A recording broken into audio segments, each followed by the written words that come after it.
Hey everyone, this is Tim from Your Six Studios. Today in this video, I'm going to show you how to change your PSN account name on your PlayStation 5 Pro. So just on the home screen here, let's go up to the top and then scroll to the right and go to Settings. Now under here, let's go to where it says Users and Accounts. Then under Accounts, let's go to the right and go to Profile.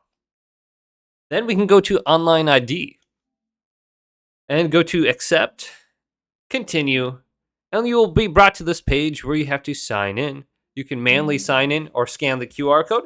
If you have the PS app on your phone, you'll probably get something that pops up on your phone where it says, did you just try to sign into your device? Just go to approve.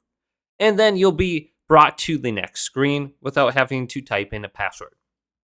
Now on the screen, it will tell you your current gamer tag at the top. You've been playing as YT Your Six Studios since 4/11/2019. And the new online ID will cost $9.99. Now, if it's your first time changing this, I believe it's going to be free for you. So the second time you do it, it's going to cost money. Now, it's going to give you some suggestions down here. You can refresh this too, just to look at this. And once you have your online ID in here, whatever it is, you should have the option to go to continue. Now, if there's an error, it's going to say it right here, and you're going to have to try a different online ID. So once you hit confirm, you're going to be able to go ahead and change your online ID, and it should reflect on your account now. Hopefully this video did indeed help you out. If it did, leave a big thumbs up and subscribe to my channel down below for more tech videos coming up next on Your Six Studios.